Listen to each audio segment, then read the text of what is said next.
Culture TJ, le podcast. Attention please. This is the last call for Amtrak Train 2162 en route to Boston South Station with intermediate stop. Hypocrite, c'était l'accusation préférée de Jésus-Christ. On retrouve ce terme une vingtaine de fois dans les Écritures. Matthieu 23,13 par exemple, « Malheur à vous, scribes et pharisiens hypocrites ». C'est quoi un hypocrite ? L'hypocrite, étymologiquement parlant, c'est celui qui vit sous un masque. Hypocrite, sous le masque. Et les témoins de Jéhovah sont des spécialistes en matière d'hypocrisie. C'est-à-dire qu'ils dénoncent l'hypocrisie étant eux-mêmes une race d'hypocrites. Premier exemple, vous entendrez chez les témoins de Jéhovah répéter cette injonction « Il ne faut pas aller au mariage d'un ami dans une église ». Alors encore moins au baptême d'un petit-neveu, bien sûr. Parce qu'on vous dit que l'église est un lieu de faux culte, c'est la fausse religion.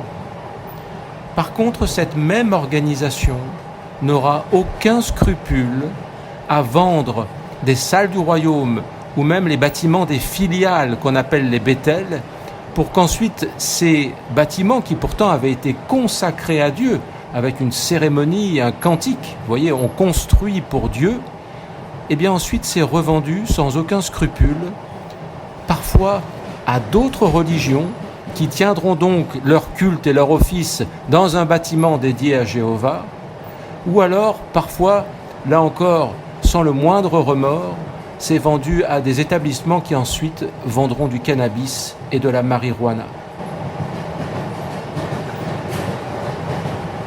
On retrouve cet hypocrite également dans l'agence immobilière de luxe, j'y ai consacré un podcast récemment, où d'un côté les témoins de Jéhovah vont dire à leurs fidèles « Mais attention, il ne faut pas vivre dans le luxe est la marque du monde de Satan, vivez simplement, modestement, diminuez vos besoins matériels ». Et d'un autre, cette agence immobilière de luxe va flatter l'ego de ceux qui ont fait le choix de vivre dans la richesse et l'opulence en leur disant « Vous avez bien raison, profitez de la vie et du charme de nos appartements ». Hypocrite. La place de la femme au sein de l'organisation des témoins de Jéhovah est également un bel exemple d'hypocrisie. Alors les témoins vont s'arc-bouter sur un seul verset. Paul, dans sa première lettre à Timothée, chapitre 2, verset 12, « Je ne permets pas à la femme d'enseigner ». Oui, Paul, vous savez, cet ancien pharisien intégriste, reconverti en l'espace de 24 heures en un chrétien intégriste. Ce même Paul qui a été élevé au pied de Gamaliel, un enseignant phare dans la religion juive, et qui ensuite va commencer à instaurer tout un tas de règles purement pharisaïques au sein des assemblées chrétiennes.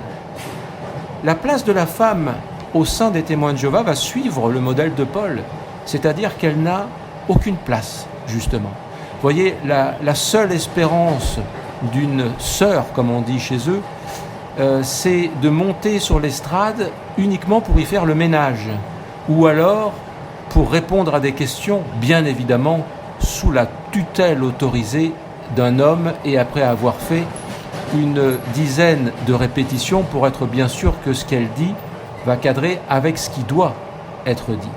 Dans l'Ancien Testament, il me semble pourtant qu'il y avait des prophétesses comme Déborah. Donc Dieu jugeait digne des femmes de porter son message et d'enseigner les hommes d'une certaine façon sur ce que l'avenir réservait. Jésus-Christ était un modèle d'ouverture envers la femme. N'oublions pas qu'il révèle qu'il est le Christ, le Messie, à une femme samaritaine, c'est-à-dire non juive de surcroît. Une femme par ailleurs qui vit dans le péché. Ça, c'est l'ouverture d'esprit du Christ. Mais chez les témoins de Jéhovah, les lois pharisaïques dont Paul est l'auteur prennent le dessus. Les femmes sont juste priées de se taire et éventuellement d'être tabassées par leur mari, puisqu'on leur interdit de divorcer, sauf si vraiment, cas exceptionnel, leur vie est en danger.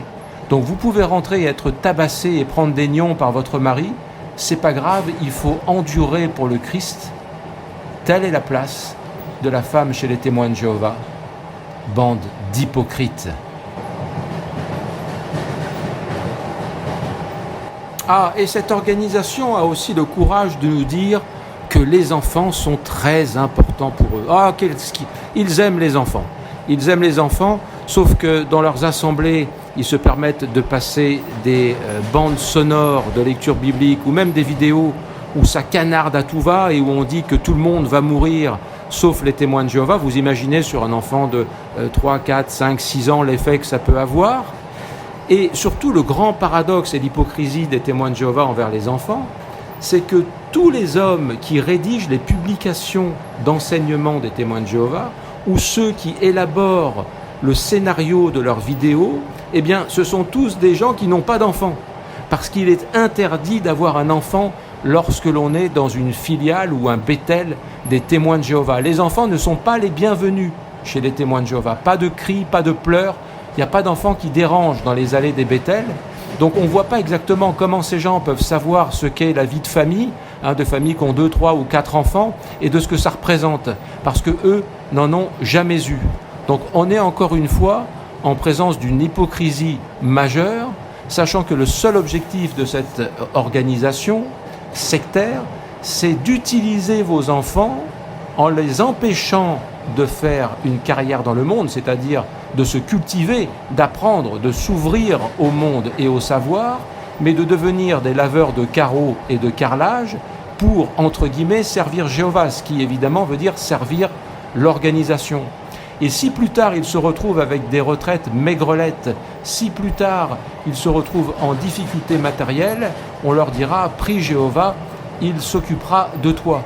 Sauf qu'il y a quelques années, il y a eu un renvoi massif de béthélites, c'est-à-dire des gens qui avaient consacré leur vie à l'organisation des témoins de Jéhovah et qui ont été remerciés avec un coup de pied dans le derrière en leur disant « Prie Dieu et il t'aidera ».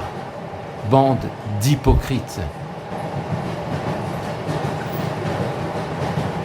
Chez les témoins de Jéhovah, vous entendrez aussi ce poncif « Nous sommes la vraie religion parce que nous sommes persécutés, les vrais chrétiens devaient être persécutés. » Mais à ce jour, si je ne m'abuse, il n'y a que 125 témoins de Jéhovah qui sont en prison. Et c'est 125 de trop, soyons clairs, c'est un scandale et c'est un abus. Maintenant, il faut quand même mettre les choses en perspective. Que sont 125 personnes par rapport aux 2 millions de Ouïghours musulmans qui sont dans des camps de redressement en Chine ? 2 millions. Est-ce qu'à ce moment-là, l'islam n'a pas le droit de dire « nous sommes la vraie religion parce que nous sommes persécutés » ? Que doit-on dire des chrétiens catholiques tués par les brigades de Boko Haram au Nigeria par centaines ? Ils ne sont pas persécutés, pourtant ils sont catholiques. Donc vous voyez, il y a toujours une espèce d'appropriation du monopole du christianisme chez les témoins de Jéhovah. Et ensuite, ils vous disent qu'ils sont persécutés par le monde de Satan. Mais, hypocrisie là encore, ils vous disent « mais nous sommes confiants que nos recours en justice devant la Cour européenne des droits de l'homme, la fameuse CEDH, qui émane par ailleurs, une institution qui émane de l'ONU suite à la Charte des droits de l'homme, c'est le Conseil de l'Europe qui avait créé cette institution. Donc ils vous disent oui, mais nos recours devant cette institution qui se trouve à La Haye, aux Pays-Bas, peuvent aboutir si Jéhovah le veut. Donc là, on est dans la contradiction maximale.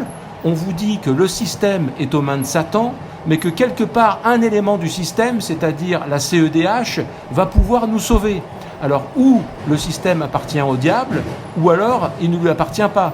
Mais il ne peut pas attaquer d'un côté et, par ailleurs, avec un autre instrument de son système, nous sauver. Donc là encore, bande d'hypocrites.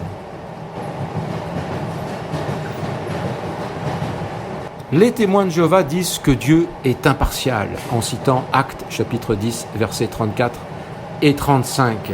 Mais pourtant, Jéhovah ou Yahvé, le Dieu de l'Ancien Testament, le Dieu des Hébreux, est un Dieu plus que partial, justement, parce que c'est le Dieu d'Israël.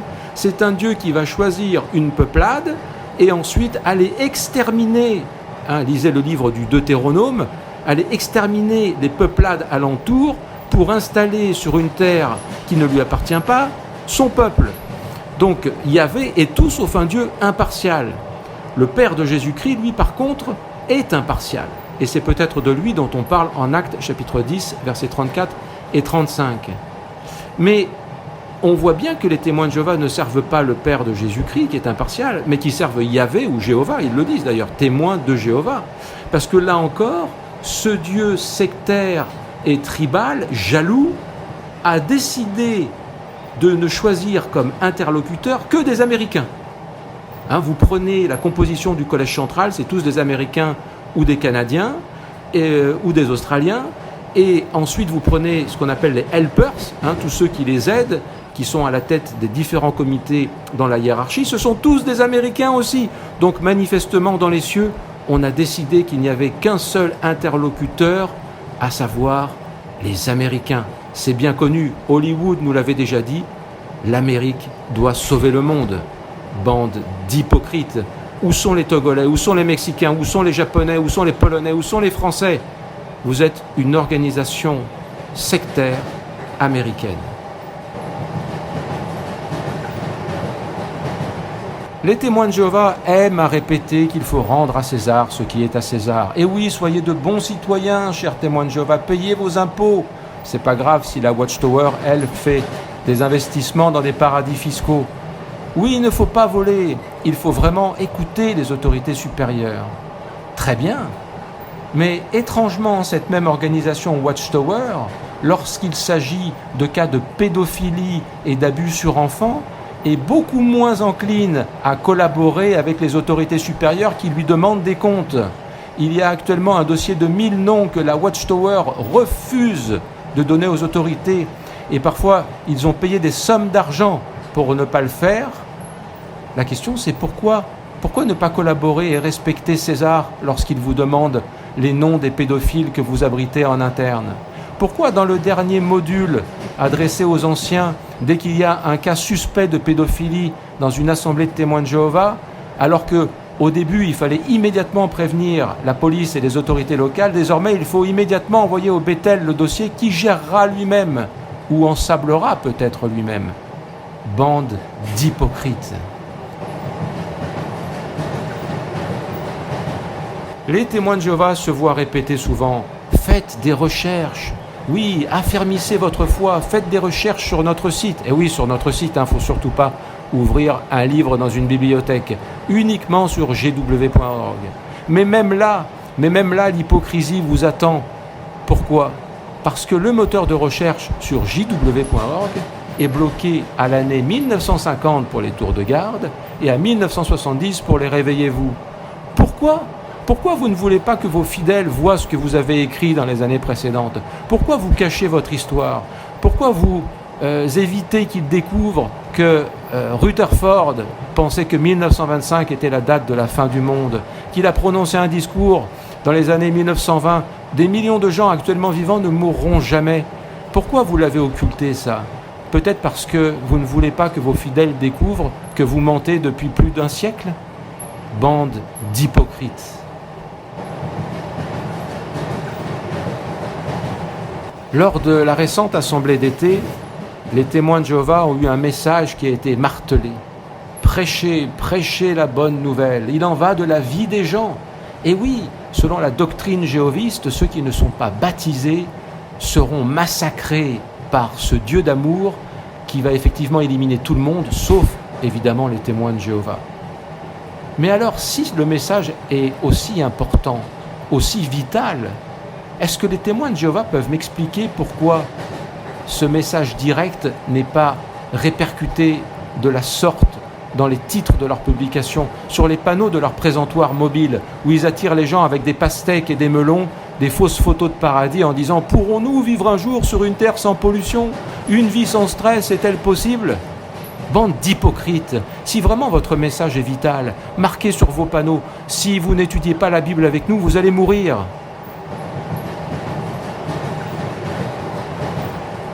Dans le discours final de l'Assemblée d'été, l'Assemblée régionale, il a encore été répété de prêcher encore et toujours cette bonne nouvelle et que la prédication ne s'arrêtera que lorsque la bonne nouvelle aura été suffisamment prêchée sur terre. Mais là, on peut soulever un double problème, et Lloyd Evans, un activiste américain que je vous recommande, l'a souligné à de nombreuses reprises. Comment la bonne nouvelle pourra-t-elle atteindre la population dans des pays communistes comme la Corée du Nord, où manifestement, alors, selon la doctrine jéhoviste, tout le monde est destiné à mourir. Ils n'ont pas de chance, ils ne sont pas nés au bon endroit. Ou alors des pays sous contrôle taliban, comme l'Afghanistan. On parle de millions et de millions de gens. Et je ne parle pas de toute la sphère des pays islamiques durs qui appliquent la charia, où il est impossible de prêcher, où, si même la bonne nouvelle devait être prêchée, elle est de façon confidentielle. On parle là, au total, de 2 milliards de personnes environ. Donc ça veut dire que ces 2 milliards sont condamnés. Autre problème, la Bible dit que Dieu est patient et qu'il ne veut pas que quiconque périsse. Et c'est pour ça qu'il attend. Mais l'explosion démographique vient contrer ce verset. Nous étions 1,5 milliard sur cette planète au début du siècle dernier. Il y a maintenant 8 milliards d'êtres humains. La question c'est, plus Dieu attend, et plus il va être obligé de détruire de gens. Ce qui veut dire que vos arguments, chers témoins de Jéhovah, ne tiennent pas la route. Vous n'êtes qu'une bande d'hypocrites.